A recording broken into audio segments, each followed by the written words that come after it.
Hello everybody. Today we're going to talk about simplifying rational expressions.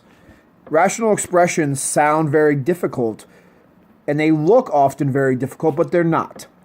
So a rational expression is simply a fraction where the numerator and denominator are polynomials. So we did a lot of work with polynomials in the last section and factoring them.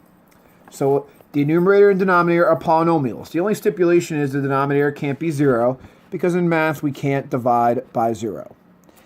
And really, to be honest, any fraction is a rational expression, but we associate rational expressions more when we have polynomials in the numerator and denominator, not just numbers. Although a number is actually a polynomial expression, it's called a monomial. Let's look at some examples. So for our first example, we have 3x plus 9 divided by negative 12x minus 36. In order to simplify a rational expression, you factor. You factor each part and then simplify. Okay, now a lot of people, a lot of students, even when we cover this and then they come back to it, are very tempted to just look at this problem and cross things off right away. No, do not do that, because in each part of the fraction we have things being added and subtracted. Well, adding and subtracting, division I should say, is not the inverse operation of adding and subtracting. So we cannot do something like that. What we have to do is we have to rewrite each expression as multiplication and then cross off common factors. So if we factor the numerator of this rational expression, the first thing we look to do anytime we're factoring something is take out a greatest common factor. The greatest common factor is 3. If we divide each of those terms by 3, we're left with x plus 3. Now we'll move on to the denominator. In the denominator, they also have a GCF of negative 12. The first term is negative, so we make our GCF negative. When we take that out, we're also left with x plus 3. Now if you look at each expression, we rewrote it as two things multiplied together. Well, guess what? Multiplication and division are inverse operations. So now we could cross off common factors. Well, a parenthesis is a factor, okay? Or quantities are factors. They have to be exactly the same. Since we have x plus 3 in both, we can cross those off. So we're left with 3 over negative 12, and you can reduce that. So our final answer, that also reduces to negative 1/4. So that is our final answer. So again, given rational expressions, do not just cross things off right away. You have to rewrite each numerator and denominator as multiplication by factoring it completely, and then you could cross off common factors.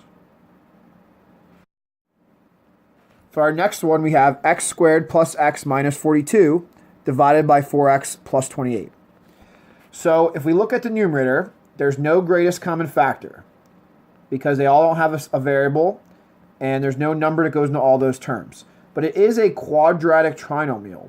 So what we do is we look for factors of negative 42 to add up to be positive 1.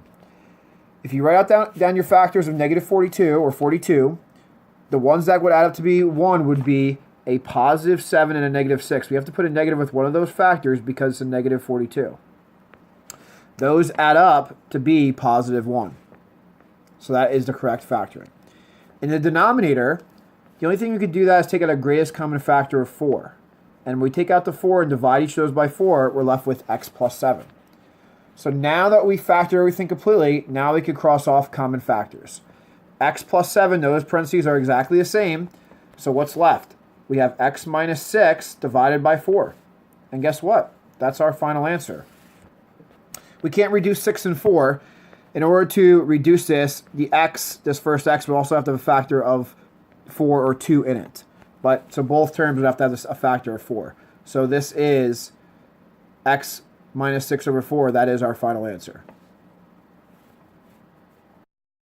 For our last example, we have 2x squared minus 16x plus 30 divided by x squared minus 5x.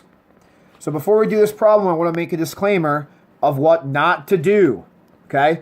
A lot of kids will take their Keystone exam and they'll look at this and they'll say, okay, x squareds, we'll hack those off right away. No, do not do that, because all those terms in each numerator and denominator are being added and subtracted. As we talked about, Division is not an inverse operation with addition or subtraction. So we have to factor this expression completely. So in the numerator, we can take out a 2 from all those terms. And I'm going to continue down here. So we take out a 2, we're left with x squared minus 8x plus 15. Now I'm still working in the numerator. We could actually factor that expression further. We could do factors of 15 to add up to be negative 8. So the factors of positive 15 to add up to be negative 8 are negative 5 and negative 3. So we do x minus 5, x minus 3, and we keep that GCF that we took out before, a 2, on the outside. Now we'll move to the denominator. So we have x squared minus 5x. If we look to factor that, we look to take out a GCF. They do have an x in common, so I'll actually do that right here, and we're left with x minus 5. Okay, if you wanted to, you could rewrite it over here because we did that numerator in multiple steps. All right. So now if we look at this expression, we can cross off common factors. Well, the common factors are x minus 5. Now sometimes you'll have 2 common factors. All right, but in this case we only have 1. So the final answer is 2 times the quantity x minus 3 divided by x. We can't cross off those x's because it's a quantity, x minus 3. And for some final answers, they might distribute that 2, so you might get 2x minus 6 over x. But most sources leave the factored form as the final answer. You just show them being multiplied together. So hopefully this video lesson was helpful. Simplifying rational expression, factoring. Okay? So thank you very much for your attention. Make sure you practice these. Factor, then simplify. Have a fantastic day.